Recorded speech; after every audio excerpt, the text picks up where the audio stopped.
Donc, shalom, shalom, shalom, shalom les koulam. Donc, j'espère que vous allez bien. On va du coup continuer l'étude de euh, euh, Otiyot des Rabbi Akiva. Et Baruch Hashem, on a fini la Hot Resh. Donc, il nous reste Shin, donc qu'on va initier cette semaine. Et normalement, on devrait finir en deux parties. Et on arrivera à la dernière lettre. Qui est Tav, mes attachés. Donc, du coup, c'est bon, vous m'entendez bien ou c'est un peu loin ou juste pour avoir un retour parce que je n'ai pas de. Encore mieux que d'habitude. Ah bon? On vous entend mieux que d'habitude. Baruch Hashem, Baruch Hashem. Donc, on va du coup directement attaquer le texte. Donc, partager. Comment on fait? Partager l'écran. Voilà. Donc, voici la haute Chine. Donc avec Rabbi Akiva, et on va voir du coup qu'est-ce qu'il en est, qu'est-ce qu'on peut retirer de cette lettre-là, sachant que, en fait, comme on avait déjà initié depuis en fait, les cours des lettres à partir de, je crois que c'est, en fait, à partir de Yud jusqu'à là où on est, en fait, il faut tout connecter, et cela nous permet d'avoir une sorte d'histoire qui est en fil continu. Mais Bezat Hashem, ça, c'est votre travail après de revenir sur ce qu'on avait déjà vu et compléter selon d'autres compréhensions que vous allez recevoir à chaque fois quand vous revenez sur le texte. Et je dis bien le texte et non pas l'enseignement, parce que un enseignement, c'est une compréhension du texte à ce moment-là. Mais le texte, il est là pour être en fait compris autrement à chaque fois qu'on revient dessus. Bien attaché. Donc, il dit comme ça. Shin ze shinaim shel reshaim gemurim. שעתיד הקדוש ברוך הוא לשבran שלושה פעמים, א' בעולם הזה, פרדון, אחד בעולם הזה, ואחד בימות המשיח, ואחד לעולם הבא. Point. Donc, on va déjà traduire. Il dit, quand on parle de Shin, cette lettre-là, Ze shinaim shel reshaim gemorim. Ce sont les dents, shinehim, les dents à eux, à qui? Des reshaim gemorim. Reshaim, ce sont donc ces personnes qui sont censées faire la Torah, mais qui la transgressent. Donc, ce sont des rachats, des transgresseurs de la Torah. Mais ce n'est pas que juste un rachat. Ce sont des reshaim, donc c'est au pluriel déjà, et gemurim, c'est-à-dire qu'ils sont complets. Donc, là, c'est une notion que peut-être qu'on n'a pas l'habitude d'entendre, mais euh, euh, ici, non, pareil, Rabbi Akiva nous parle d'une notion Gemurim, c'est-à-dire qu'ils sont complets, ils sont finis, complets, complètement rachat. On a entendu ce terme-là pour les tzadikim, tzadik gamour, c'est un tzadik qui est complet, kovesh et yetzro, qui a conquis son yetzer hara. Et après, là, on parle du coup d'un rachat, exactement, Toda Rabba Rabbi Moshe. Donc là, on a notre notion qu'on n'a peut-être pas pensé qu'il y aurait, mais qu'en fait, il y en a, c'est qu'il y a aussi un degré dans la reshi'ut, si on peut dire ça comme ça, dans la méchanceté, le fait de transgresser, d'être méchant. Donc du coup, on a ici ces réchats, ces méchants-là qui sont dans ce statut-là, et on parle de leurs dents. Pourquoi on parle de leurs dents? Apparemment, Rabbi Akiva veut nous partager ou veut nous raconter l'histoire de cette lettre Shin en l'associant aux dents de ces personnes-là. OK. Et qui dit, chez Atid Akadosh Baruch Hu, les Shaberan, chez le Shapamin. Et il dit, ce sont les dents de ces Rechaïm-là que Akadosh Baruch Hu, dans le monde futur, il les Shaber, va les détruire. Alors, oh, c'est un peu intéressant, enfin, c'est intéressant comme approche. Et là, du coup, on va continuer d'abord, avant de, de, de, de, de- de voir qu'est-ce qu'il en est réellement. En tout cas, il dit, ils vont être détruits trois fois par Akadosh Baruch Hu, chez l'Osha par Amim. Première fois dans ce monde-ci, donc ils vont prendre une tannée, ces Rechaïm, Gemorim, dans ce monde-ci. Ensuite, Bimod Hamashiach, dans les jours de Mashiach, du Ouin, donc du Messie. Et la troisième fois, ils vont être aussi, leurs dons vont être détruits dans le Olam Haba, le monde à venir. Alors, pourquoi on dit ça? Pourquoi il parle de ça, Rabbi Akiva? On ne sait pas encore plus loin, on va continuer. שכשם שהשין הזה יש לו גימל ענפים, כך משבר הקדוש ברוך הוא שיניהם של רשעים גימל פעמים. Donc il dit, pourquoi trois fois? De même que le shin possède, il dit, trois branches, c'est ce qu'on voit sur la lettre shin. Donc du coup, de même, Akadosh Baruch Hu va détruire les dents des Rechaim, ces Rechaim Gemorim là, trois fois. Ok, pourquoi pas? Chez Neymar, comme il est dit, comme il a été dit, Kuma Hashem Oshi'ene Elohai ki hikita kol oyevai lechi shin'e reshaim shibarta. C'est dans Télim 3, il dit, et Hachem s'est levé, lève-toi Hachem et aide-moi et sauve-moi, Elohai, mon Dieu, on va dire comme ça, qui hikita kol oyevai, car il va détruire tous mes ennemis. Les riches et Rechaim, mais il va vraiment, on va dire dans le sens où, encore une fois, détruire les dents des Rechaim. Il va les. En fait, les ri et Shiberta, on va dire, c'est les mêmes idées de détruire, destruction, d'altération. Voilà. Donc, c'est ce que le Teilim 3 là-bas dit, et c'est ce que cite Rabbi Akiva pour parler de Chine. Effectivement, on a vu que quand on dit Chine, d'abord, avant d'aller en fait petit là, on va juste récapituler. Chine, c'est ce que veut dire dent. Et que Chine, la gematria, la valeur numérique, c'est 300. OK. Donc, c'était la base. Donc, il dit, pour comprendre cela, il faut qu'on aille dans Télim 3 là-bas, de David.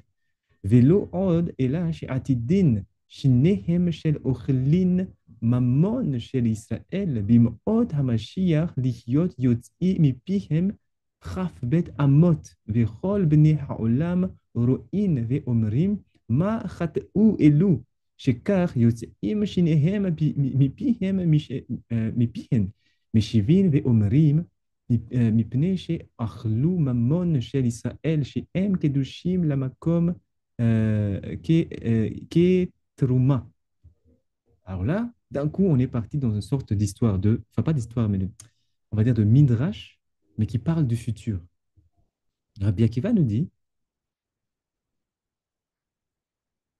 lorsqu'on parle de ces dents-là, pourquoi on parle de ces dents? Il dit, parce que dans le monde futur, ce sont ces dents-là de ceux qui ont mangé quoi?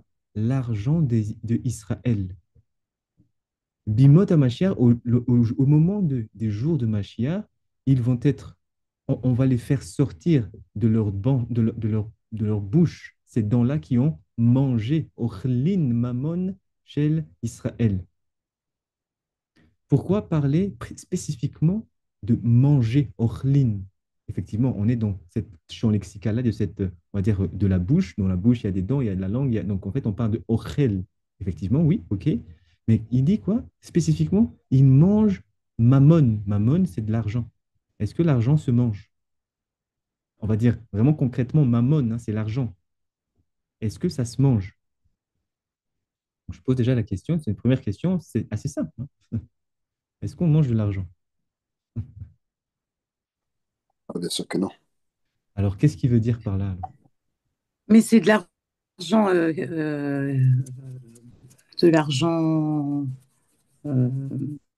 le matériau, ou c'est de l'argent Ici, le terme mammon, c'est de l'argent shekel, liquide. C'est shekel, c'est l'argent. à l'argent liquide. Oui, Ok, eh l'argent ben, liquide. Oui. Donc, il est en train de dire ça. Regardez, mammon, ces Réchaïm-là, la particularité de ces rachats, c'est qu'ils ont cette faculté de manger l'argent de Israël. On continue, on va prendre des informations. Et qui dit qu'au jour où Mashiach va venir, ils vont, leurs dents vont sortir yotzim ipichem, de leur bouche, et c'est comme ils vont être lancés, vont prendre un pain en fait, ou un coup, et ce coup-là va faire projeter leurs dents 22 amot. Alors quelqu'un peut me trouver l'équivalent en mètres de 22 amot? Vous pouvez faire des recherches et j'attends une réponse. Parce qu'apparemment, ils doivent partir à un coup tellement fort qui fait que une dent va enfin, les dents vont partir à 22 amot de distance.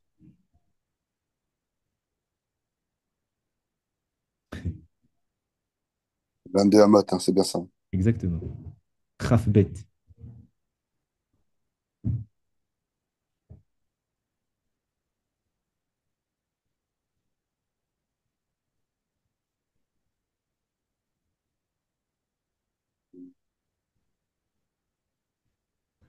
Je vais trouver comme ça.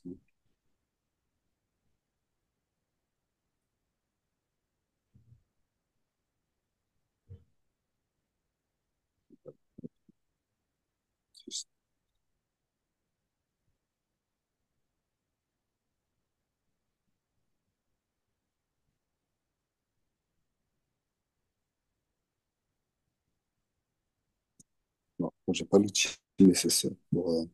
Ah, il n'y a pas sur Google directement? Amot en mètre? J'ai tapé sur Google, mais j'arrive pas à trouver. D'accord. Bah, on va J'ai regarder. demandé à mon ami ChatGPT. Ah bah, peut-être que ton ami va nous répondre. Alors, vas-y.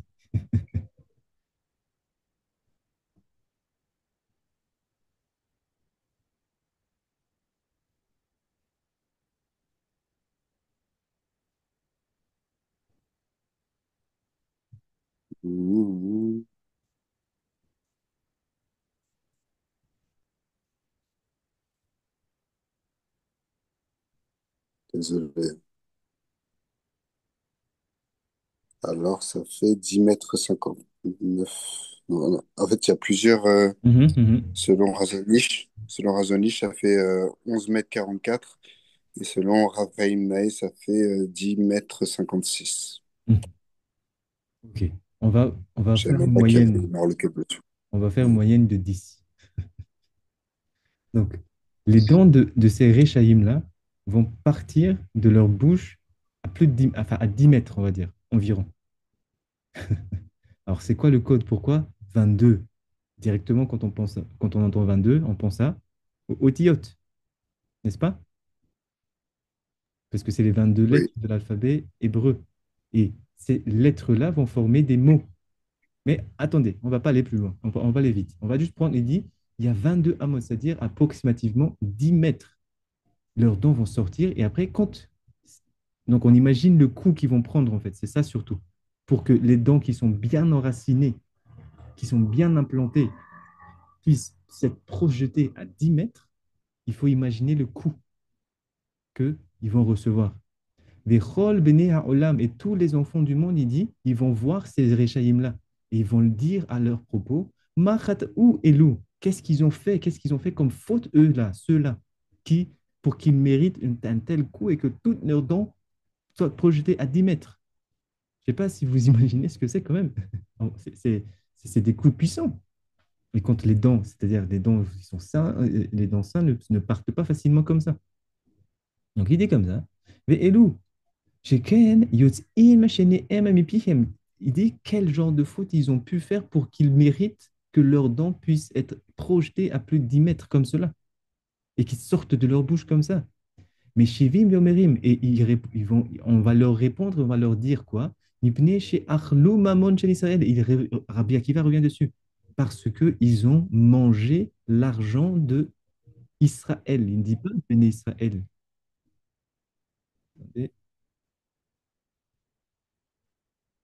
Il dit parce qu'ils mangent l'argent d'Israël. Shalom Shalom Avanit Adassa. Et je ne sais pas si.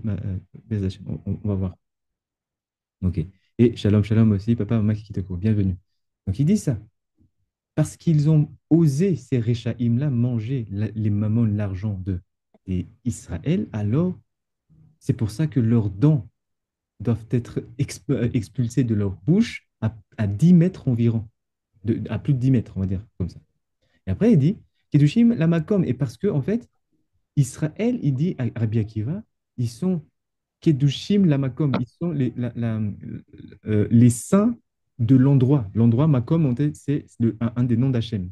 Enfin, tout est un nom d'Hachem, mais là, le makom ici, c'est un endroit spécifique où ils ne peuvent rentrer que ce qu'on appelle les Kedushim, ceux qui sont saints.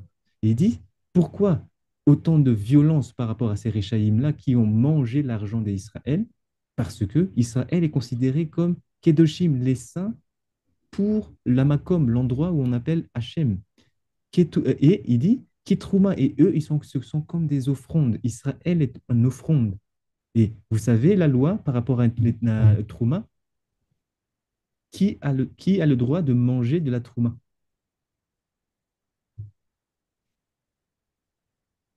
C'est-à-dire l'offrande. L'offrande, lorsque quelqu'un va ramener une offrande au Beth Amikdash et on donne cette offrande au Kohen, qui a le droit de le manger? C'est quoi la loi par rapport à la Trouma? Ça, on avait un paracha qui s'appelle Trouma, justement. Qu'est-ce qui est dit là-bas? Il me semble qu'il y a personne ne doit en manger si ce n'est les Kohanim. Mhm. Les Il me Kohanim, ils semble, sont Kedoshim, ils sont saints. C'est parce qu'ils hmm. sont saints et qu'ils ont été consacrés uniquement à ce travail-là, c'est que pour ça qu'ils ont le droit de manger des Troumas. Est-ce qu'un Israël a le droit de manger? Forcément, non. Non. Est-ce que Kalvachomer a plus forte raison, des Goïm. Mais ici, on parle de Rechaïm, c'est-à-dire qu'on a toujours compris maintenant la notion de rachat, c'est quelqu'un qui est censé être Shomer mitzvot, qui garde les mitzvot, mais qui, en fait, du fait de leur transgression, de leur faute, ils ne peuvent pas manger de cette trouma. De toute façon, s'ils ne sont pas Kohen, s'ils ne sont pas Kadosh, ils n'ont pas le droit de manger de la trouma. Shalom, shalom, Rabbi Yochanan. Donc, c'est ça. Shalom, shalom. Shalom, shalom. Donc, c'est ça le Inyan ici. Donc, on continue, on prend plus d'informations et on va revenir sur certains points et on va creuser là-bas. Après, il dit ça. Shekola ochel me'em chayav klaya. Parce que tous ceux qui mangent de la trouma, des troumas, des troumot, c'est-à-dire des offrandes, ils sont chayav klaya, c'est-à-dire ils sont dignes d'être détruits, d'être effacés. Donc, du coup, en fait, c'est chayav, c'est comme chayav mita, mais c'est-à-dire que c'est une digne, ils méritent qu'on les détruise ou qu'on les endommage. C'est ça qu'on dit ici. Donc, c'est pour ça que Rabbi Akiva parle de ce shin-là, de ces dents-là, de ces Rechaïm, où il associe ces dents de ces Rechaïm Gemurim, qui en fait, ce sont eux qui mangent la trouma, pardon, l'argent de Israël. Et par ce fait, alors Akadosh Baruch Hu va les frapper 3 fois, tout comme il y a 3 branches de l'être Shin. Il va les frapper, comme on avait vu, au, donc à ceux au Lamazé. Déjà, quand ils vivent ici, ils vont être frappés. Ensuite, Limota Mashiach, les jours de Mashiach. Et troisième, Olam Haba, le monde à venir. Donc tout ça, c'est l'histoire derrière le Shin. Et on continue, on prend plus d'informations. Chez Nehemar, comme il dit, Kodesh Israël Adonai Reshit Tevu Atam Kol Ochlav Yehashemu Ra'a Tavo Aleha. Comme c'est écrit dans Yirmia, donc Jérémie 20. Kodesh Israël Adonai l'Hachem. Israël est saint pour Hachem. C'est le Réchid, c'est le prémisse de ces récoltes.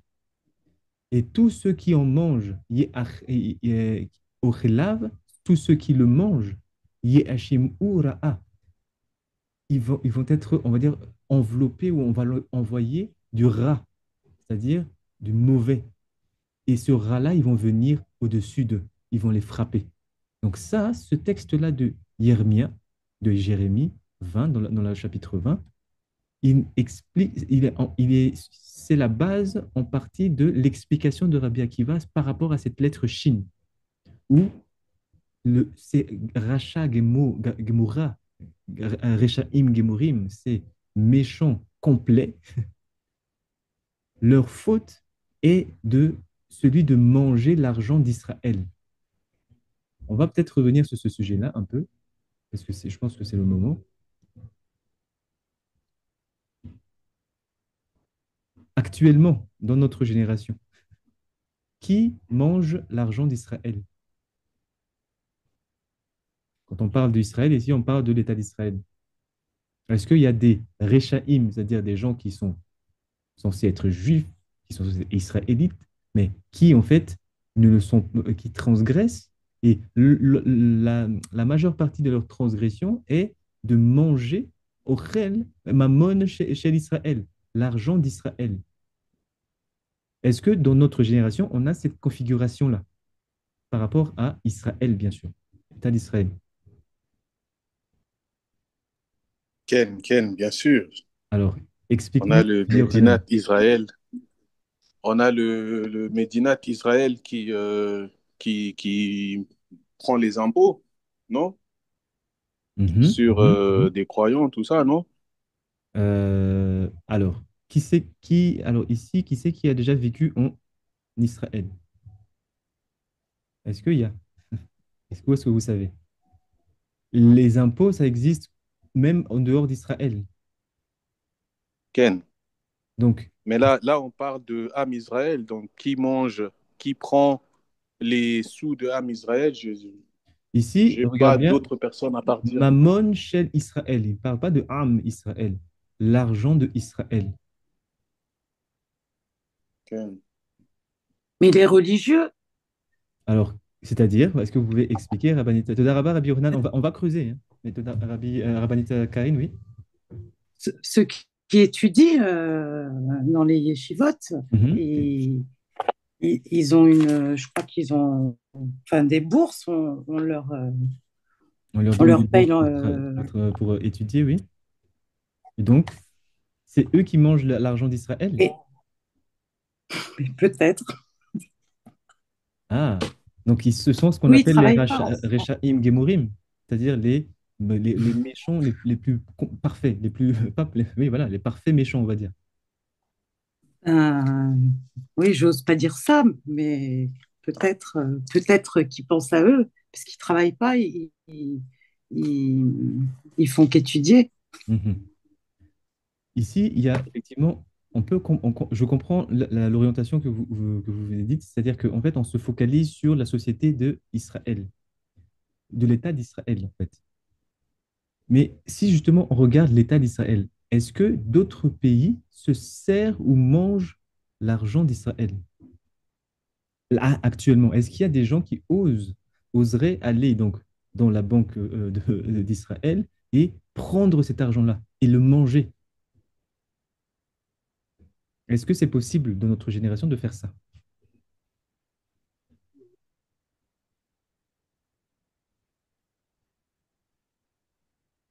Non, je pense pas que ce soit possible. On peut pas prendre l'argent d'un État et, enfin, sans appartenir à l'État et consommer cet argent-là. Enfin, Mhm. C'est pas si on parle dans le cadre d'immigration ou de détournement, mais si on va pas plus loin, l'idée même de consommer l'argent d'un État sans appartenir à cet État-là, c'est inconcevable. effectivement parce que ici, en fait, de Darbar Rabbi Moshe, ici, quand il parle de Israël, en fait, Israël, ici, c'est l'entité, c'est-à-dire globale, incluant Cohen, Lévi et Israël. C'est-à-dire que c'est tout, et quand on parle d'Israël, c'est les 12 tribus, hein. Parce que il faut juste ne pas se faire cet amalgame. Quand on parle d'Israël, généralement, on oublie qu'il y en a 12. Il y a 12 tribus dedans. Parce qu'on a on a facilement cette idée-là de quand on parle de État d'Israël, ça y est, ils sont là-bas, Israël, donc c'est que eux. Mais en fait, Israël ici, non, ils ne sont pas Israël. On va dire que c'est c'est une partie de Yehuda et de Benjamin, les attachés. Mais ce n'est pas Israël. Donc ici, quand Rabbi Akiva parle de Israël, il faut comprendre que ce sont les 12 tribus réunies. OK? On est d'accord avec ça?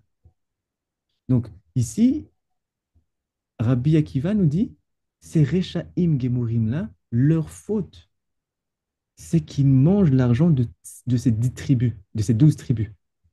Je commence à dire en fait la réponse. Des 12 tribus de Israël. Et que parce que ces Rechaim-là font ça, ils vont se faire macoter, ils vont se faire boxer de sorte à ce que leurs dents sortent de leur bouche et qu'ils partent jusqu'à 10 mètres. En fait, en gros, ici, comme a dit Rabbi Moshe, il est enfin, pas diplomatique, mais au niveau vraiment étatique, personne ne peut prendre l'argent d'Israël. Alors, je parle bien d'État d'Israël maintenant. On est d'accord avec ça? Donc, ici, on est d'accord avec ça? Pardon. Je pose la question, mais après, je sais pas si vous êtes d'accord ou vous comprenez ce que je veux dire. Ok, Toda Rabba, Rabbi Moshe. Mais donc ici, on ne parle pas de ça. On ne parle pas de cet État d'Israël parce que c'est impossible qu'un État ou quelqu'un, je ne sais pas, des Rechaïm, Gemurim, vont se servir de l'argent de l'État d'Israël. Alors de qui on parle alors ici? Ou plutôt, quelle autre situation on va voir que tous les autres pays vont se servir de l'argent ou vont manger les mammons on va dire, un pays ou d'un endroit qui est en fait constitué de peuples et ils peuvent être appelés comme Rechaïm. Je pense que vous savez de quoi on parle ici. On parle d'un continent d'Afrique, Afriki, Eretz Afriki. Pourquoi? Parce qu'il n'y a que là-bas que tous les autres pays peuvent faire ce que Rabbi Moshe, je viens juste de nous dire qu'en fait, normalement, on ne devrait pas faire ça. Il est impossible pour un État, par exemple l'Allemagne, de se servir sur la terre de la France pour prendre leurs ressources. Mais cette logique-là ne s'applique jamais quand il s'agit de l'Afrique, n'est-ce pas? C'est-à-dire que qui ne se sert pas en Afrique? Qui ne vont pas là-bas pour investir, même pour, on va dire, ramener de la modernité, il n'y a pas de souci, mais se servir des ressources naturelles d'Afrique. Si un des pays africains va en Chine et qui veut exploiter, il veut dire, bon, je vais acheter ces terres, est-ce que c'est possible?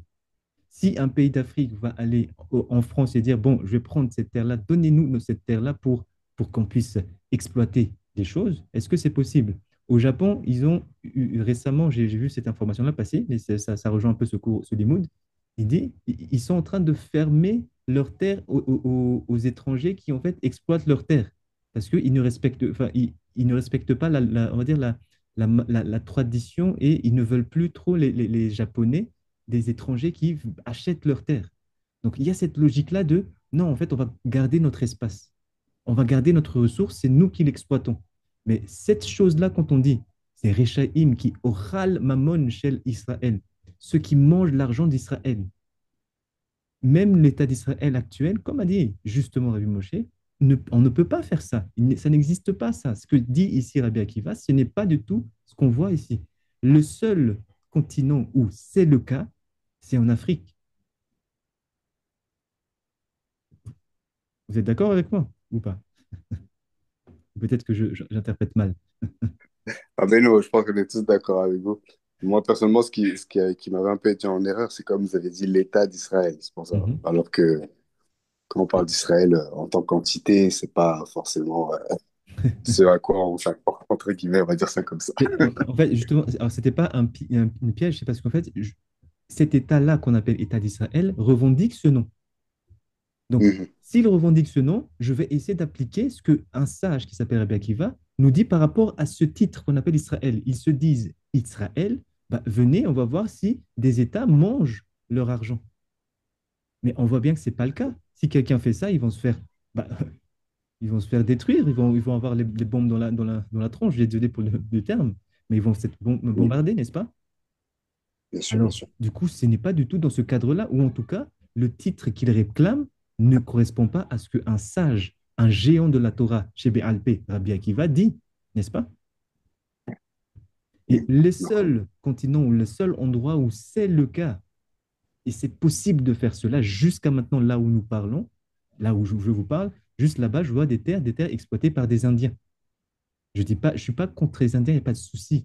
Mais cette idée-là de manger de l'argent d'un pays, d'un peuple, comme ici, parce que ça c'est un titre qui englobe tout un peuple, bah, ça existe que ici, en Afrique. Donc d'où la question qui peut être posée, ok, alors du coup, ce Israël-là, ce serait qui? Si ça ne se trouve, ce que dit ici Rabbi Akiva, c'est qu'on est en Afrique.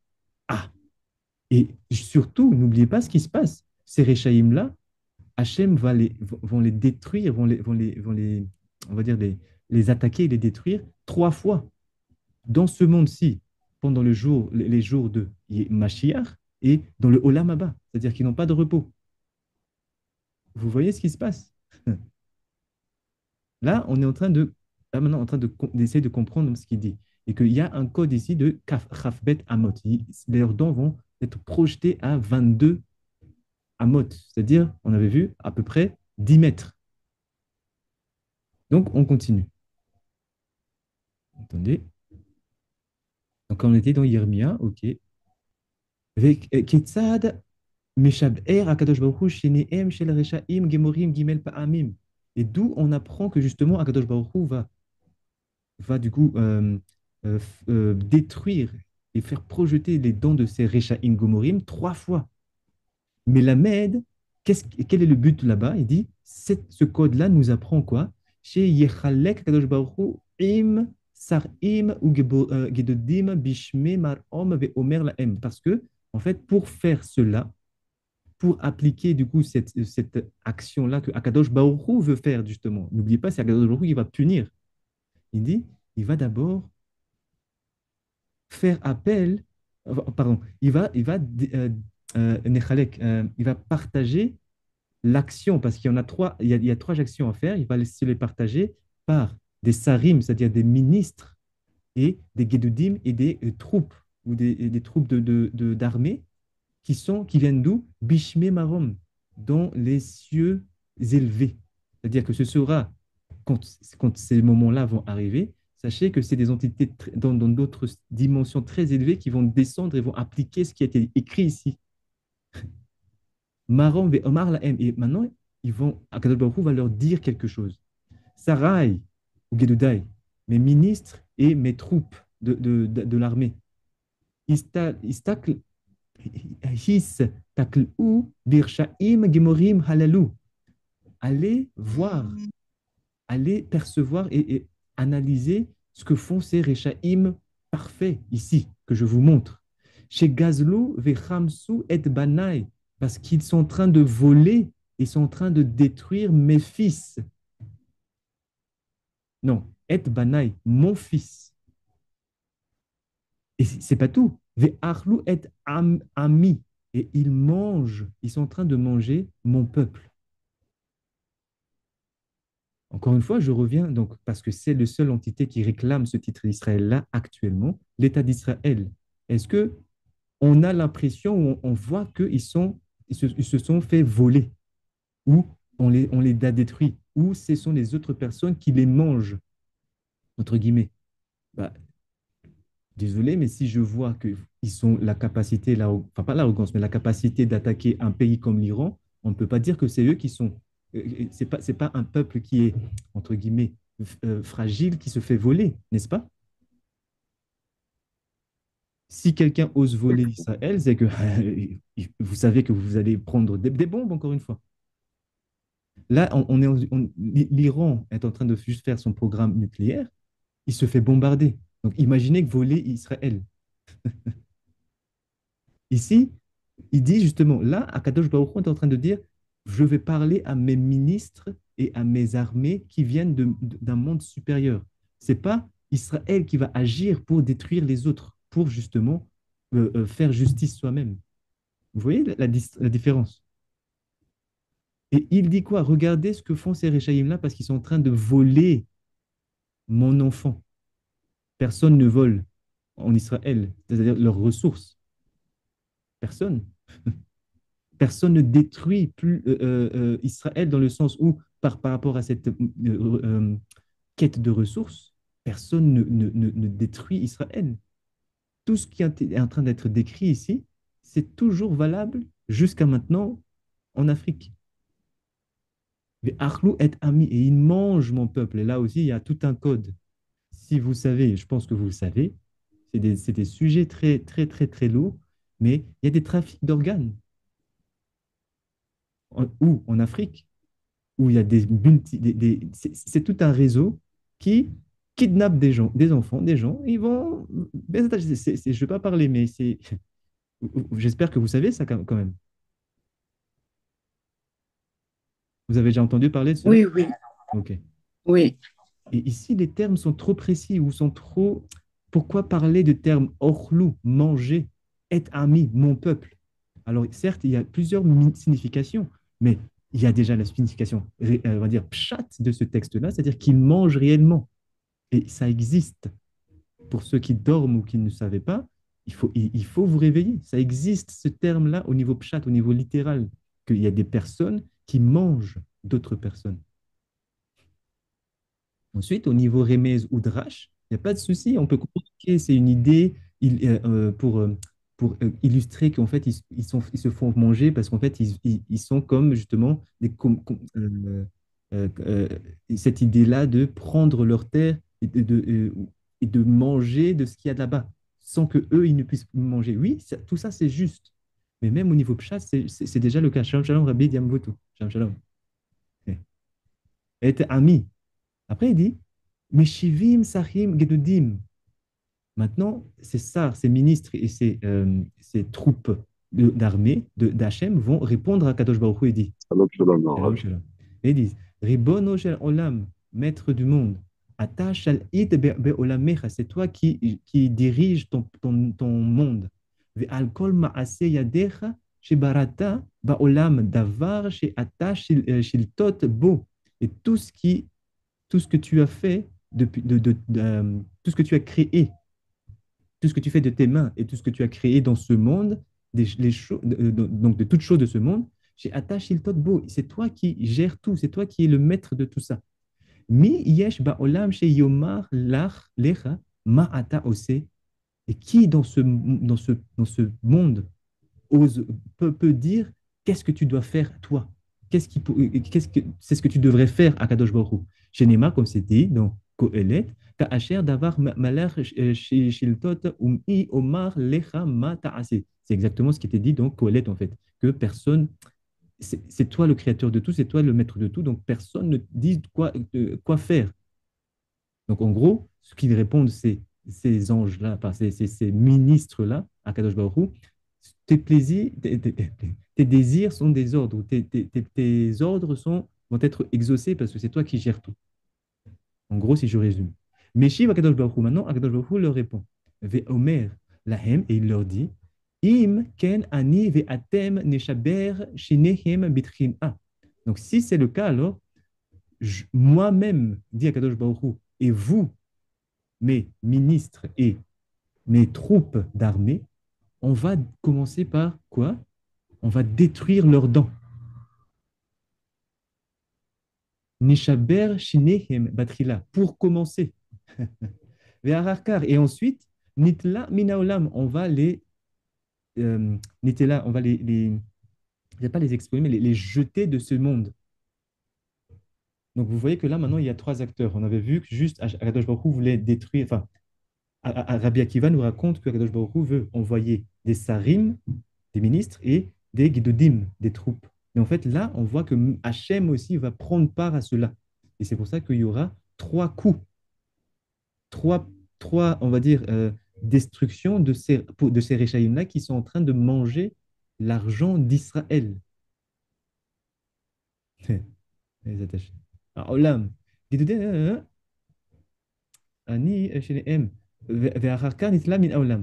גדודי, אני הפקדתי אתכם עליהם בעולם הזה, שתזקקו אצלם ותשבחו את שיניהם ותתלמו מן העולם. Donc maintenant, il va répartir maintenant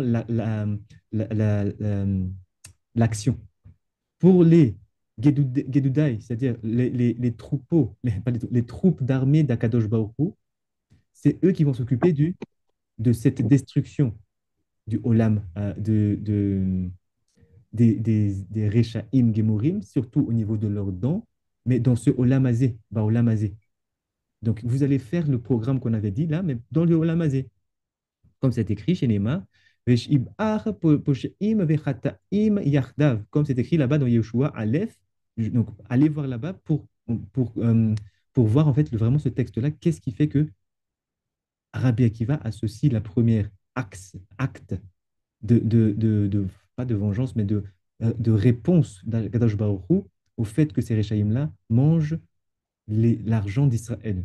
Ce sont les Gedudim. Retenez bien ces noms parce que c'est des codes. Regardez, par exemple, Gedudai, Gedod. On voit ici, il y a un Gimel et un Yud qui entourent Dalet, Vav, Dalet, qui est Dawid. Les attachés. Mais vous pouvez faire toutes on va dire, des exégèses possibles en utilisant les lettres. Et après, il dit quoi? Les Sarim, Omar, la M, Ani, Ifkatiti, Etrem. Donc pour les ministres, cette fois-ci, je vous ordonne de faire la même chose, mais de où? Bimot Mashiach. C'est-à-dire au moment où ce sont les jours de Mashiach, où on va aussi punir ces Réchaïm-là, pour faire exactement les mêmes choses. Et là-bas, pour soutenir cela, allez-y dans Yirmia Yudzaïn. Chez Neymar, Yavoshur Odfe Ve'al Evosha Ani Yechabtu Hemma Ve'al Acheta Ani Avi Alehem Yom Ra'a ou Mishne Shibron Shaberem. Donc on parle vraiment de cet acte de destruction de ces Réchaïm, dont Yirmiyahu. Mais sachez que ça, ce sera au jour Bimot à Mashiach, les jours de Mashiach. Donc après, il dit Af Ani, maintenant moi je vais m'occuper personnellement d'eux, ou Esdak Ek Eslem, je vais les détruire et les endommager. Et Shabartam, donc je vais les détruire. Et Shine aime leurs dents et je vais les sortir de ce Olam-là. Mina Olam, Shenema. Donc ici, c'est par rapport au Olam Abba. Dans le monde futur, c'est Akadosh Baruch Hu en personne qui va faire la même chose que ce qu'ont fait les Gedodim et les Sarim. Et pour sous-tendre cela, Shenema, Shib'ar Hashem Mat'e Reshaim. Et Hachem a détruit Maté, c'est-à-dire euh, les tribus des Réchaïm. Vous voyez? Ça, c'est dans Yeshaya, Yud Dalet cette fois-ci. Ketzad Meshaber et Shineem Ba'olam Hazé. Donc, comment, quel est exactement le but? Enfin, qu'est-ce qui va se passer quand justement on va détruire leurs dents dans ce Olam Hazé? C'est quoi le code dit? Mais la Mède, cela nous apprend chez Yordin, Gedudim, Min Hashamayim, que ces troupes d'Hachem vont descendre depuis les cieux. Veniz Kakim, Echad, Etzlem, Kol Racha, Veracha, ou Meshabrim, Et Shine, Em, Veitelu, Veyechal, ou Mina Olam. Donc, ils vont descendre ces troupes pour attaquer chaque Rechaim, et Recha, Veracha. C'est-à-dire, il n'y a pas de Racha qui peut fuir à ce moment-là. Ces gens, ces Gedutim-là vont les chercher un par un. Et ils vont appliquer ce qui a été dit là-bas, c'est-à-dire, ils vont les boxer tellement fort que leurs dents bien enracinées vont partir à 10 mètres et sortir de leur bouche. Et quand c'est fini, ils doivent encore les sortir de ce monde. Comprenez le code. Quelqu'un qui sort de ce monde, c'est qu'il est mort. Donc, quand on lit ce genre de texte et qu'on comprend qu'en fait, il n'y a pas beaucoup de personnes, on va dire, il n'y a pas beaucoup de situations dans ce monde où c'est applicable, si ce n'est en Afrique, à un moment, il faut juste avoir confiance. On se dit, OK, il y a des sages qui ont dit, ça nous partage ce genre de midrash, mais c'est des textes qui sont très puissants. Il faut juste être patient. Il faut savoir qu'il y a des choses qui ont déjà été programmées. Et ça, Hachem, comme il a dit, en fait, tout à l'heure, ils ont dit, les Sarim et les Gedodim, tu es le maître de ce monde. Tu sais, c'est toi qui gères tout. Si tu laisses ces Réchaïm-là faire ce genre de choses, alors que normalement, ce trauma-là, ce peuple-là, c'est à toi. Mais ils sont en train de le voler. C'est que si tu veux maintenant les punir, tu as tout à fait le droit. Donc, ne pensez pas que ce qui se passe en Afrique depuis plus de 400 ans maintenant, ça passe inaperçu et que justement, les Réchaïm pensent qu'ils sont impunis parce que voilà, ça fait 400 ans qu'on le fait, jusqu'à maintenant on le fait, il ne se passe rien. Mais nos sages nous disent, ne vous inquiétez pas, il y a trois choses quand on parle de ce Shin, le code du Shin. Sachez que rien n'est oublié et que chaque rachat va avoir cette chose-là qui vont se passer. Vous voyez la puissance de ce texte? Echad ve'echad etzlem. Kol aracha ve'racha. Et shine em voilà. Shenema, comme c'est écrit, Kol Hashem shober arazim. Ça, c'est les voix l'une des 7 voix qu'on dit à Shabbat. Tehilim 29. Elu reshaim gemurim she'em dom'im ba'olam hazeh. Ke arze levanon mipne aga'avatan. Regardez maintenant la description. Quand on parle de ces Réchaïm qui sont parfaits, qui sont complets, eux, ce sont ceux qui dominent ce monde. Ah,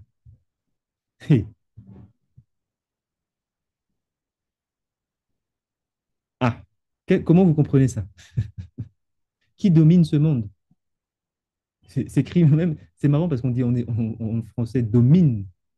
C'est écrit même domine ici, mais en fait, c'est dans le sens domaine, domaine, dans le sens ceux qui, c'est eux qui maîtrisent ce monde ici. Qui domine ce monde? Et Bonne question, voilà. C'est-à-dire, bonne question, bonne on va question. dire dans l'autre sens.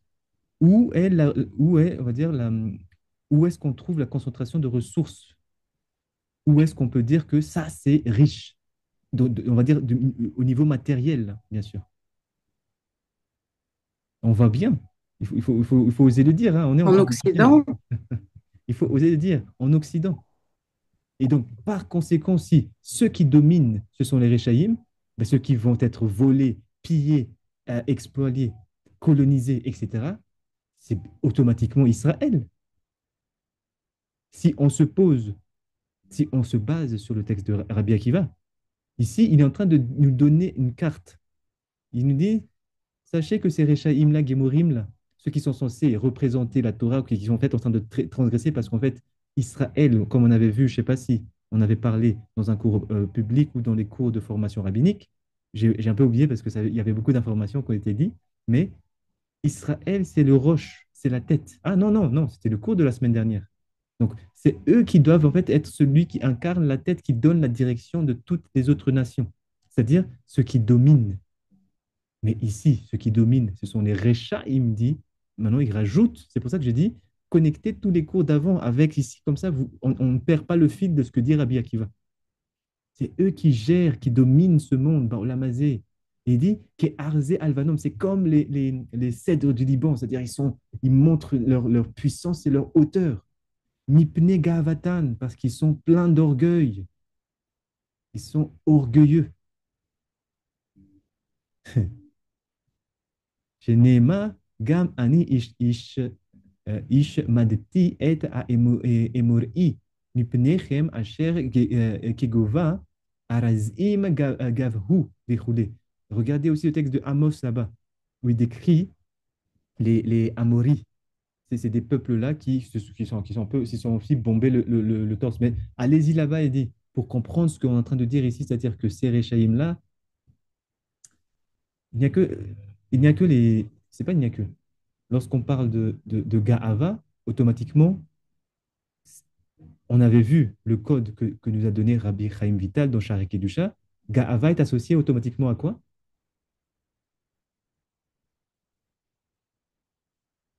Ga'ava, c'est-à-dire l'orgueil, est associé à quoi? La Vodaza, Ka'as. à Paro, Ka'as. au pharaon. Non, là, on parle de Sharek Kedusha, c'est-à-dire de trait de caractère. Quand on parle de trait de caractère Ga'ava, c'est-à-dire l'orgueil, oui, c'est juste ce que vous dites. Mais là, la question, c'était par rapport à Sharek Kedusha. Le midot, le mida, la trait de caractère qui est associé automatiquement à Ga'ava, l'orgueil, oui, effectivement, c'est le feu. Ça, c'est l'élément. Mais je parle du texte de Rabbi Chaim Vital. Ga'ava est toujours associé à Ka'as. C'est les deux faces d'une même pièce. Ka'as, c'est quoi? La colère. Quelqu'un qui est hmm, colérique, il est automatiquement orgueilleux. Quelqu'un qui est orgueilleux, automatiquement, c'est un colérique. C'est les mêmes traits de caractère. Donc, leur caractéristique, dit Rabbi Akiva, de ces Réchaïm-là, qui sont en train de voler et de piller, de tuer et détruire le peuple d'Hachem et son fils, c'est qu'ils sont orgueilleux. Ils témoignent d'une colère. Regardez maintenant tous les dirigeants. Regardez les réactions. C'est-à-dire qu'il faut analyser dans le sens où on analyse, on ne juge pas. On analyse les comportements des dirigeants de ces pays. Est-ce qu'on voit de l'orgueil? Je vous pose la question, est-ce qu'on voit de l'orgueil chez certains dirigeants puissants de ce monde? Est-ce qu'on voit de la carasse?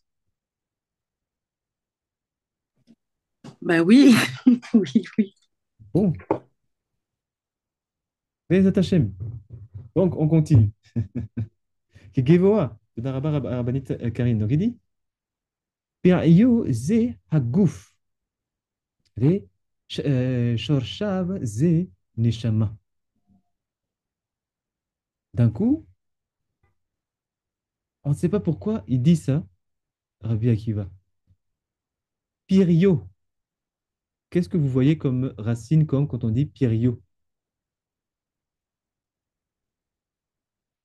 Péri, Péri, peut-être Péri. Ouais.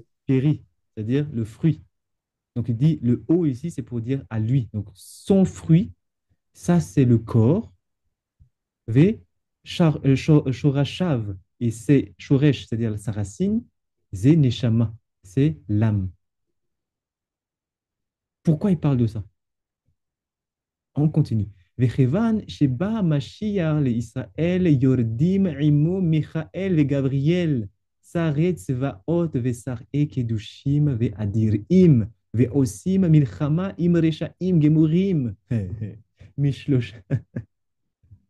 Attendez, je reviens parce que là, on se calme.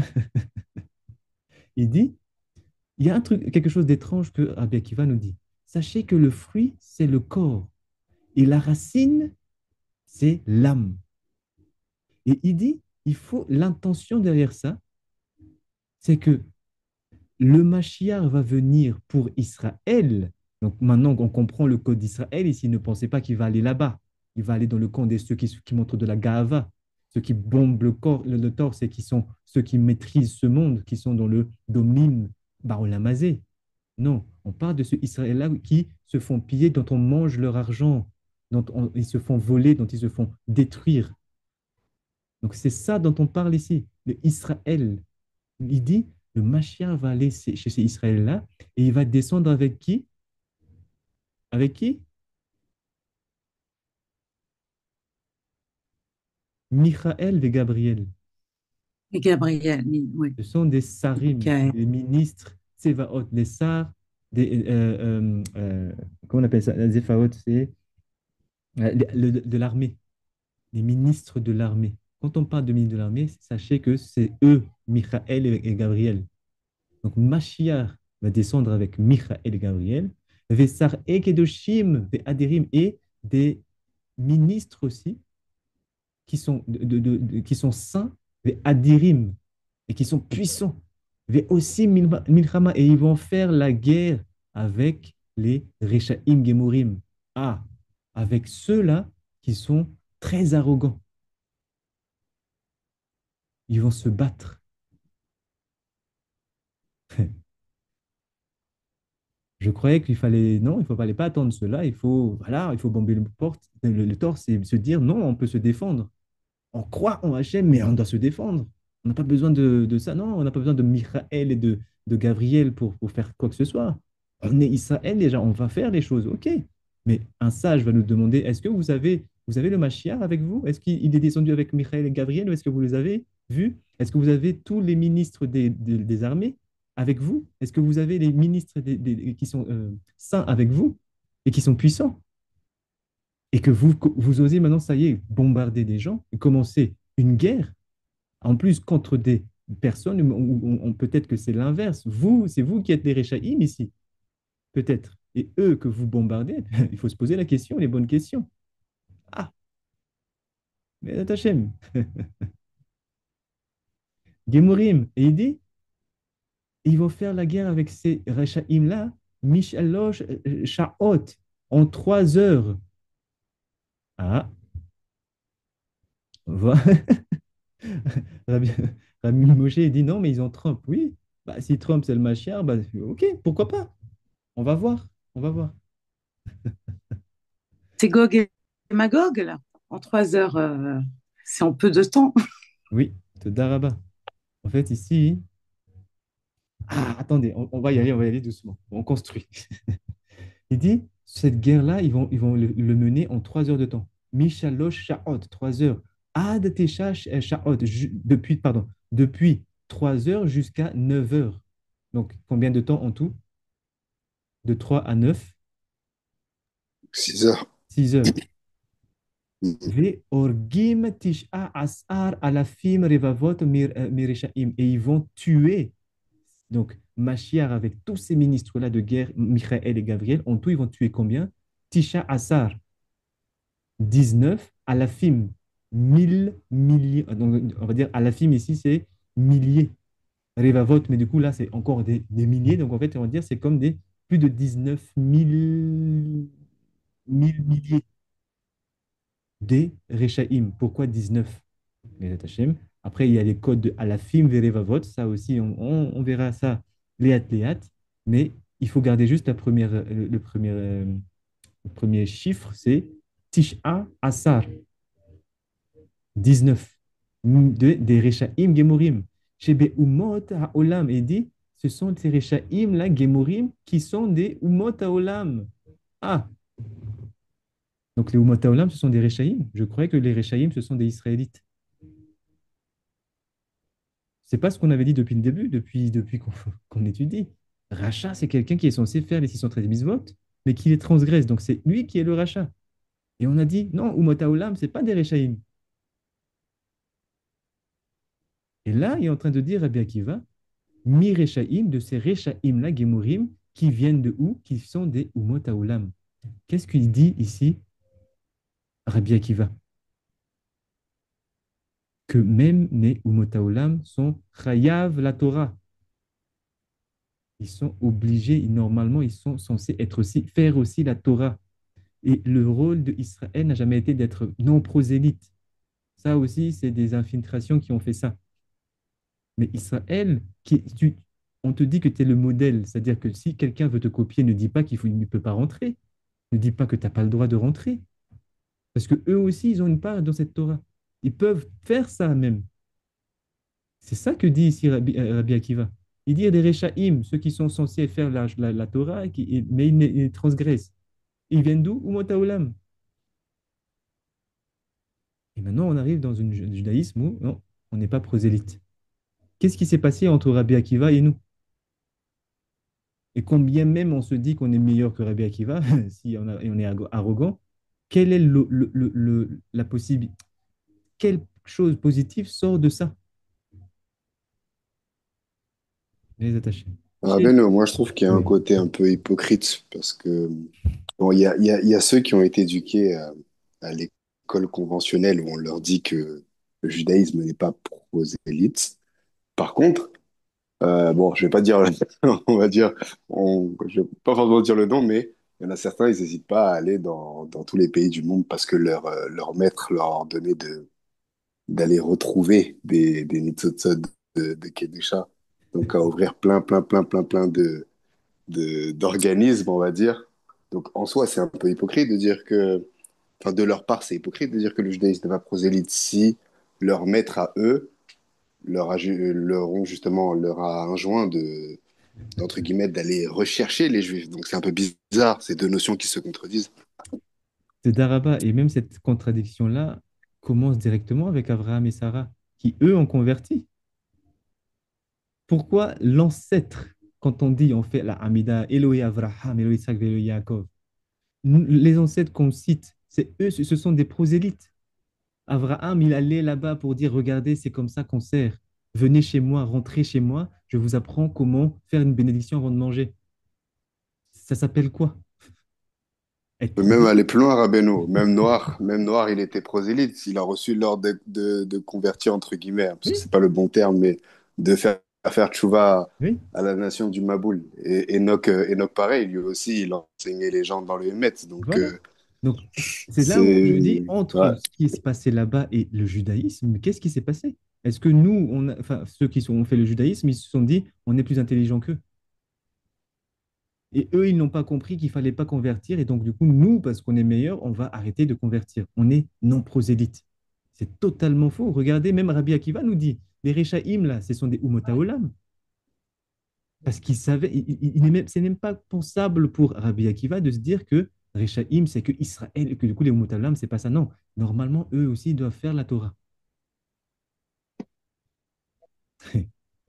Chez Neymar, il était Am'u Chataim min haaretz. Dans Teilim, comme c'est écrit là-bas dans Teilim 104, Itam ou, et c'est comme si ça s'est banalisé, si je peux dire comme ça, la faute sur terre, si je traduis comme ça, mes attachés. Après, il dit, אימתי שבחו של הקדוש ברוך הוא מרובה בעולם בזמן שיכלו רשעים מן הארץ שנאמר ובעבור רשעים רנאה משלי ואף לעולם הבא יורד הקדוש ברוך הוא מן השמיים ועושה דין ברשעים ומשבר את שיניהם במטה של גחלים ומאבדן מן העולם שנאמר מכה עמין בעברה מכה בלתי שרעה ואין עבירה אלא יום דינה של גיהינם שנאמר יום עברה היום ההוא צפניה. Juste là, on passe très vite sur les. J'ai déjà dit ça dans d'autres cours de Otto de Rabbi Akiva, mais on passe très vite sur ces textes-là, ces références-là. Allez-y, ouvrez chaque référence, parce qu'en fait, ici, quand Rabbi Akiva nous donne ces endroits-là pour justifier, encore une fois, c'est qu'en fait, il y a des codes là-bas, il y a des choses à prendre dans ces versets-là, dans ces psukim-là, lorsqu'il s'agit que, par exemple, de activer ce qu'on appelle les ministres de l'armée et Michael, etc., regardez peut-être Amos, regardez peut-être le Télim qui parle de ça et méditez dessus. Peut-être que vous trouverez, on vous donnera, si on a le mérite, les choses à faire pour activer cela, par exemple. Ça, j'en ai déjà trop dit, mais sachez que ce n'est pas par hasard qu'il y a des codes comme ça. Et généralement, vous voyez que tous les références que donne Rabbi Akiva, ils sont où? Kohelet, Ishayahu, Tehilim, Ishaya, Mishlé, Tzfania. C'est quoi ça? Nevi'im et Ketuvim. Ce sont ces textes-là dont on étudie même plus maintenant dans les yeshivot. Ah, aïe, aïe, aïe. Donc, en fait, l'idée, c'était ça. Donc, par rapport à ce film-là, je ne vais pas aller plus loin parce que je vais réserver cette deuxième partie-là. Et surtout, en fait, le livre, je ne l'ai pas encore, mais je vais prendre des photos plus tard. Mais ça, il y a une deuxième partie. Je ne vais pas l'ouvrir maintenant. Mais en tout cas, cette première partie, vous voyez que il faut d'abord le connecter avec le Resh d'avant. Le Resh d'avant, on parlait de Israël, c'est celui qui est le roche, celui qui donne la direction à un peuple, à toutes les nations. Et que ça peut être Pharaon à son époque, qui lui était justement le roche. Donc, à un moment, il a eu ce statut d'Israël. Mais cet Israël-là, voilà, il peut changer d'endroit. Il ne faut pas être choqué de trouver des Israélites ou Israël, ce statut-là, en France ou aux États-Unis ou en Chine ou au Japon ou en Afrique. C'est pas quelque chose qui est fixe ou qui a été défini comme étant génétique, parce que tout le but de ceux qui se sont infiltrés dans cette Torah-là, c'est de rendre ce statut-là comme étant quelque chose qui est linéaire, génétique. Donc, quand tu es dans ce type-là, avec ces phénotypes, traits de visage, ce nez-là qui est comme ça, ah là, tu es juif. Pourquoi avoir réduit un concept qui est très élevé, qu'on appelle Yachar El ou Rosh Lim, c'est ma tête, à quelque chose qui vient de l'ADN et que maintenant on arrive même à faire dire, je ne dis pas que c'est faux, mais on arrive à faire dire que ce codage génétique, c'est juif séfarade. Ça, c'est juif ashkénaze. Mais où est-ce qu'on est tombé? Comme on avait vu, des gènes, les gènes qu'on reçoit de nos parents ne sont pas forcément synonymes comment dire, de réussite parce que nos parents ont réussi. On doit prouver le fait d'avoir reçu ces gènes-là. Un noir peut avoir une mentalité. Encore une fois, ça c'est pour illustrer, hein, ne soyez pas choqués. Mais quand on parle justement de cette idéologie bantou israélienne, ou on va dire bantou, on peut être né de parents bantous, mais avoir, on va dire, un esprit ou une manière de penser européen. Et inversement, on peut être né de parents européens et en fait avoir cette connexion bantou. C'est-à-dire que l'héritage qu'on reçoit ne définit pas l'endroit où on va aller. Et la force de ceux qui se sont infiltrés dans la Torah, c'est de rendre cette capacité à changer on va dire, d'ADN, changer l'ADN au niveau moléculaire, le rendre figé. Et ça, ce système-là, c'est spécifique à la Torah de bête. Comme on avait vu, la Torah de bête, c'est une Torah qui a été écrite, qui est figée. Une Torah écrite, c'est une Torah obligatoirement figée, donc une Torah morte, inerte. Ce qui la rend vivante, c'est Torah Shebéalpé. C'est une Torah avec laquelle on parle, ça bouge de génération en génération. On n'a pas peur de dire, OK, on est shémite, mais en fait, ce shem-là aussi, c'est un statut. On est Cohen, mais en fait, ce Cohen-là aussi, c'est un statut. C'est-à-dire qu'on n'a pas peur qu'il y a quelque chose qui change et qui va ailleurs. Non, on a compris qu'on a eu notre jour où on devait essayer de tenir ce statut, mais on l'a perdu. Maintenant, il est passé dans d'autres mains. Ça y est, c'est pas grave. Ça ne veut pas dire qu'on ne peut pas le récupérer, mais pour le moment, on ne le mérite pas, donc il est parti ailleurs. C'est pas grave, c'est-à-dire que c'est une manière de penser saine, parce que ça bouge, c'est en mouvement, comme tout ce qui a été créé par Kadosh Baruch Hu. Les étoiles bougent, le soleil bouge, la terre bouge, tout bouge, il y a un mouvement. Mais ceux qui ont fait ça, c'est ceux qui veulent vous faire croire que c'est des choses inertes. Vous voyez ce qui se passe? Et tout ça, dans le Shin, la lettre Shin, d'un coup, Rabbi Akiva parle de ces Réchaïm. Et il le décrit en plus de détails en disant, quand on arrive ici. Sachez que ces Réchaïm-là, c'est ceux qui dirigent ce monde. C'est ceux qui sont les maîtres de ce monde. Et Hachem. Baruch Adonai Olam, Amen, Amen. Je vous laisse ici. Est-ce qu'il y a des questions jusqu'à maintenant? Je sais que on n'a pas ouvert d'autres livres, mais je voulais juste vraiment me focaliser sur le texte de Rabbi Akiva et d'essayer de comprendre ce qui n'est pas été dit ou peut-être d'actualiser ce que Rabbi Akiva disait dans notre génération. Donc, j'espère que ça a été clair. Est-ce qu'il y a des questions? Oui, Rabbi Moshe. Ouais, shalom, shalom. Bon, c'est personnel, hein, c'est des questionnements des fois que bon, je devrais plus étudier. Mais toute la notion de Israël, bon, je donne un petit exemple concret. J'ai étudié un jour avec un collègue le début de le livre de Shoftim, des juges. Et là-bas, on parle de l'expédition des Béné Israël qui a commencé par l'entremise de Yehuda. Et là-bas, par exemple, quand on regarde les lettres dans son texte original, on voit qu'il y a la dimension de Yehuda, Mhm, de Béné Yehuda mhm, et de Béné Yehuda, mais avec un tiret entre le Béné et le Yehuda. mhm. Et au final, quand on apprend un peu à jouer avec les lettres, avec la grammaire, on se rend compte que, comme vous l'avez dit, la Torah, elle est chaya, elle est vivante. Et, euh, et pourquoi je donne cette intervention-là? Parce que c'est vrai que la dimension de la Torah de chez Béalpé, là, ça garde cette dimension-là, que cette Torah-là, elle n'est pas figée dans la pierre, figée dans un livre, et ça lui donne un sens multiple. Enfin, un sens multiple. C'est une seule Torah, mais on peut en discuter et en tirer beaucoup de choses là-bas, étant donné qu'il y a plusieurs niveaux de compréhension.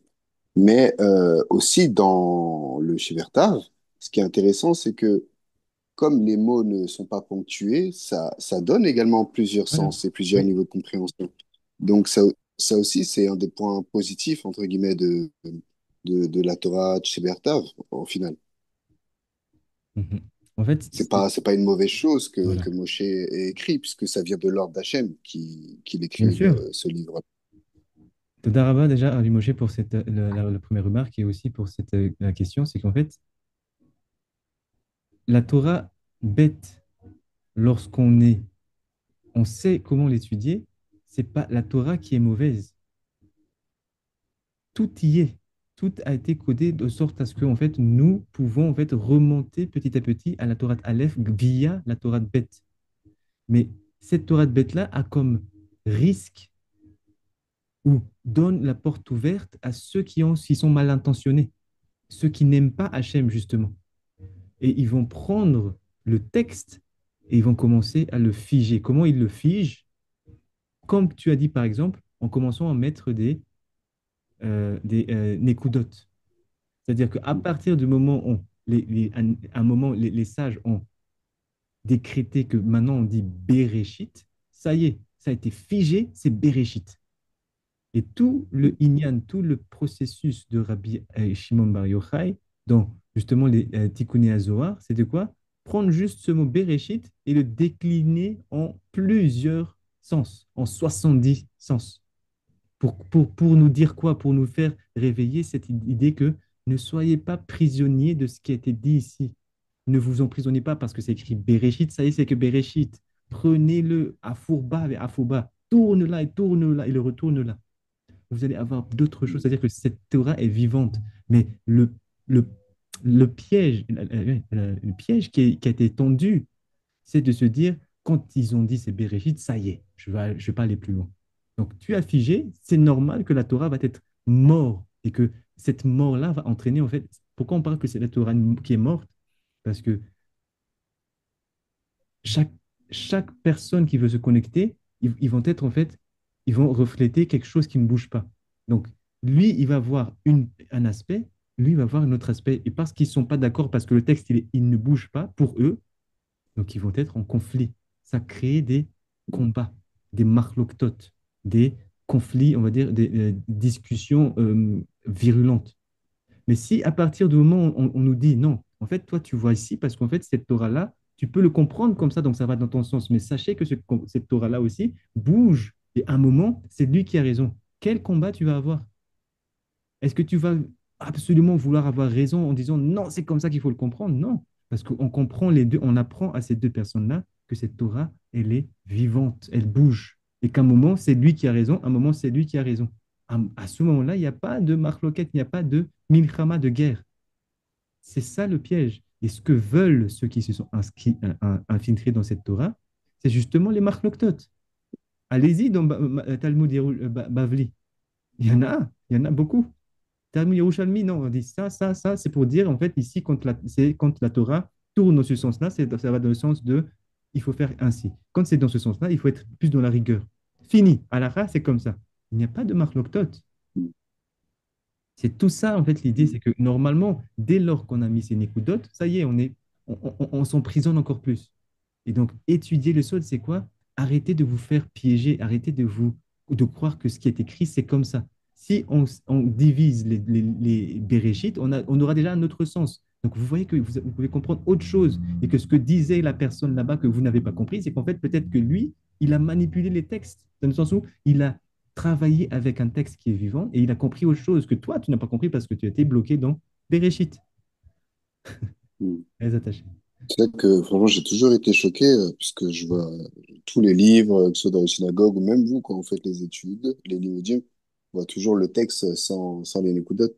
Et moi, ça m'a toujours perturbé parce que bon, déjà, j'apprends, mais au final, c'est vrai, comme on vient de le dire, qu'à partir du moment où il y a déjà un mot qui est figé, en fait, c'est comme si on restreint, on restreint son sens multiple. Dans le sens aussi où nous, les afro, que ce soit afro-descendants ou West Indies, bah, quand on commence à s'intéresser au développement du Tanar, forcément, on va toujours tomber sur les grands organismes comme les Ravarouche, Torah Box, etc., Mhm, etc. mhm. On voit des gens longue barbe qui savent ce qu'ils disent parce qu'on se dit ils ont grandi dedans, donc ils peuvent pas nous mentir, c'est leur langue. Voilà. Et donc au final, bah, on se retrouve à répéter des choses qui ont été, je dis pas que tout est faux, mais C'est des étant choses donné prémâchées, comme on dit. il y a plusieurs niveaux, voilà, c'est ça effectivement. Voilà. Une table déjà dressée. Shulchan Donc voilà, Arour. Mais nous, on n'est pas là-bas, c'est on ça. veut aller dans la Todarama. Mishnah. Mais effectivement, c'est Razak, Razak Oumar. Darabar avec Moshe. Et effectivement, vous voyez déjà le combat qui existe dès lors qu'on on commence en fait déjà en hébreu et qu'on met des nécoudotes. Mais imaginez maintenant ne pas toucher même à l'hébreu, mais étudier la Torah par la traduction. Donc on est hors catégorie déjà. C'est-à-dire que si déjà dans l'hébreu, on se fait piéger, mais quand on prend la traduction, c'est quoi? Ça veut dire quoi? C'est cette personne-là qui a pris, parce que justement, on nous a dit que c'est comme ça qu'on le lit, et lui, encore, il va interpréter pour que ça soit compréhensible dans un texte ou dans une culture. Donc, il y a une modification. C'est fini. Étudier avec la traduction, c'est-à-dire que c'est plus des pessolettes, c'est plus les restes de la Torah. C'est les pessolettes chez pessolettes, c'est désolé du terme, mais c'est des excréments qu'on va étudier. Et avec ça, c'est pas étonnant que des gens vont se battre. Parce que c'est des interprétations. Après, ils vont dire, non, c'est comme ça, nous, on a débuté. Combien d'églises existent en Afrique? Ici à Madagascar, si vous, à chaque coin de rue, tu as l'église comme ça qui est spécialisée. Là, il y a Adventiste, il y a le nouveau. C'est normal. Ça s'appelle Shvirat HaKelim. Tout se brise, brise, brise, brise, et ça s'arrête plus. Et Hashem. C'était juste notre parenthèse, mais Toda Rabba les Koulam, Toda Rabba Rabbi Moshe. Est-ce qu'il y a d'autres questions ou, ou d'autres interventions aussi? Elle est bienvenue. Et puis sinon, on va. Toda Rabba Rabbi Moshe. Moi, Ah, j'aurais. oui. Ah, pardon. Rabbi Moshe veut peut-être. Non? Non, non, non, non. Non, Il non, avait. non, non, pas du tout. J'ai juste réagi D'accord. tout à l'heure. Oui, moi, je m'interroge sur les Rachaïm, par exemple, les diamantaires Mhm. de New York ou d'Amsterdam. Je m'interroge sur la complicité finalement de. Hmm. Donc, ils prennent des diamants et ils se font de l'argent sur les, bah, Mhm. Mhm. l'abondance qu'il peut y avoir en Afrique. Bien Mais sûr. est-ce que par complicité, donc, mais même quand on vit dans un pays comme la France qui spolie l'Afrique, comme on vit comme on vit en France, par exemple, Mhm. on est complice quelque Oui. part. Donc, alors qu'on n'est pas forcément puissant et pas forcément arrogant, mais on a cette complicité-là. Donc, on Mhm. peut être considéré aussi comme des Rechaïm. Voilà, je m'interrogeais par rapport à ça. Ah, donc c'est une Euh, question par rapport à la y a-t-il, complicité. au degré Mhm. Mhm. enfin, moi, je suis pas un Trump ou un Macron, mais je vis en France. Mhm. Mhm. Donc, forcément, je bénéficie quelque part de la spoliation de l'Afrique. Oui, nous bénéficions tous. Donc, voilà, je Donc la question, m'interrogeais c'est là-dessus. si justement, la question, c'est pas que on soit complice et que du coup, on n'a pas le droit de se lever. La question, c'est comment utiliser ces choses-là qui viennent de notre terre, qui étaient exploitées, certes, oui, mais comment utiliser pour rendre justice? Parce que si on pense comme ça, c'est-à-dire qu'on est complice, ça y est, bah, du coup, on ne peut rien faire. Donc, en fait, c'est comme dire, OK, en fait, on est tous complices, on est tous sales, ça y est, on ne peut rien faire. Donc, on continue. Parce que cet ordinateur, ce portable, d'où viennent les coltans qui font que ça marche? Ce sont les enfants du Congo, là-bas, qui risquent leur vie pour prendre ça. Mais le but Ben maintenant, oui, donc il y a une voilà, prise de conscience à donner à la voilà. Donc, population. c'est là où, en fait, alerter ne veut pas, c'est-à-dire que utiliser ces choses-là, parce que c'est la réalité. Si on n'utilise pas ça, mais on va écrire, on va dire, on va vraiment être extrême. On va écrire des missives pour alerter la population, mais personne ne va lire ça. Quel est l'impact de ce qu'on va faire? C'est-à-dire qu'à un moment, c'est pas être complice que d'utiliser ces mêmes outils-là pour, comment dire, donner une sorte de réveil. Il faut cibler les personnes là où ils sont le plus focalisés, là où leur attention est.